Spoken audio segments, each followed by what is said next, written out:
এসআইআরের নামবাদ। নাগরিক অধিকারের দাবিতে জলপাইগুড়িতে দুই সংগঠনের যৌথ কর্মসূচি পালন করল মানবাধিকার সংগঠন সিপিডিআরএস এবং ভোটাধিকার সুরক্ষা সমন্বয় সমিতির জলপাইগুড়ি জেলা শাখা। এদিন ৩ দফা দাবি সম্বলিত একটি স্মারকলিপি জেলা শাসকের হাতে তুলে দেন সংগঠনগুলির প্রতিনিধিরা। মঙ্গলবার জলপাইগুড়ি শহরের সমাজপাড়া মোড় থেকে একটি সুসজ্জিত মিছিল শুরু হয়। শহরের বিভিন্ন গুরুত্বপূর্ণ রাস্তা পরিক্রমা করে মিছিলটি জেলা শাসকের দপ্তরে পৌঁছায়। সংগঠনগুলির দাবি, জেলার বিভিন্ন প্রান্ত থেকে ৩,০০০-এরও বেশি মানুষ এই কর্মসূচিতে অংশ নেন। অনেকের হাতে ছিল নাগরিক অধিকার রক্ষার দাবিতে লেখা প্ল্যাকার্ড ও ব্যানার।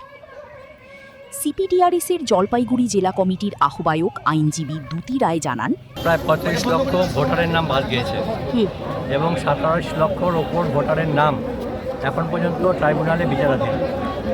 এই ট্রাইব্যুনালে বিচারাধীন থাকা অবস্থায় পশ্চিমবঙ্গে ভোট হয়ে গেল এবং ভোটের ফলাফল ঘোষণা হলো।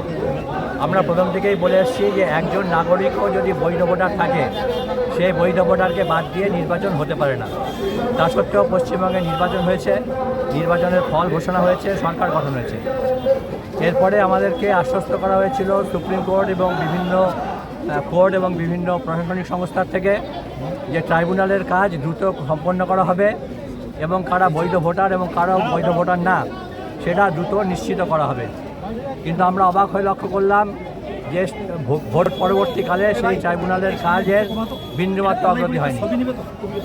এই ট্রাইব্যুনালে যিনি একসময় সদস্য ছিলেন, হাইকোর্টের প্রাক্তন প্রধান বিচারপতি টি শিবজ্ঞানম, তিনি সেই কমিটির থেকে পদত্যাগ করেন এবং পদত্যাগ করার সময় বলেন যে ট্রাইব্যুনালের কাজ যে গতিতে চলছে তাতে শুধু কলকাতার ১ লক্ষ ভোটারের নাম তারা বৈধ ভোটার কিনা সেটা বিচার করতে 5 বছরের ওপর কেটে যাবে।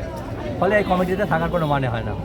তো তিনি এই কমিটির থেকে পদত্যাগ করেন। আমরা যারা চাইছি যে এই পশ্চিমবঙ্গে যে ইলেকশন হয়ে গেল, এসআইআরে যাদের নাম বাদ পড়লো, যাদের ট্রাইব্যুনালে এখনও বিচারাধীন আছে, সেটা প্রথমত দ্রুত সম্পন্ন করতে হবে, 1 নম্বর।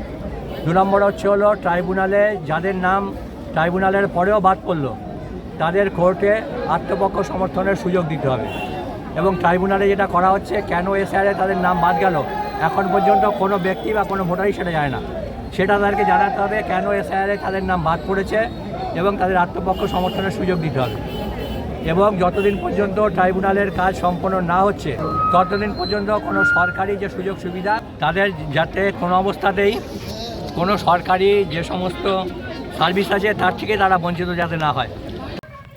সংগঠনগুলির বক্তব্য, ভোটার তালিকা থেকে নাম বাদ পড়া শুধু ভোটাধিকার হারানোর বিষয় নয়, এর সঙ্গে জড়িয়ে থাকে একজন মানুষের পরিচয়, মর্যাদা এবং ভবিষ্যৎ নিয়ে গভীর অনিশ্চয়তা।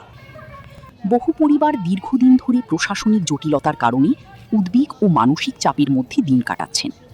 তাই মানবিক দৃষ্টিভঙ্গি বজায় রেখে দ্রুত, স্বচ্ছ ও ন্যায্য প্রক্রিয়ায় তাদের অভিযোগের নিষ্পত্তি করা জরুরি বলে দাবি আন্দোলনকারীদের।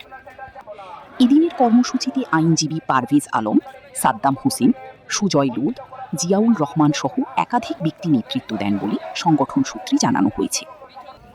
নাগরিকদের দাবি, কোনো প্রকৃত ভারতীয় নাগরিক যেন শুধুমাত্র প্রশাসনিক বা প্রক্রিয়াগত ত্রুটির কারণে তার সাংবিধানিক অধিকার থেকে বঞ্চিত না হন। সেই লক্ষ্যেই তাদের এই আন্দোলন অব্যাহত থাকবে বলে সংগঠনগুলির পক্ষ থেকে জানানো হয়েছে।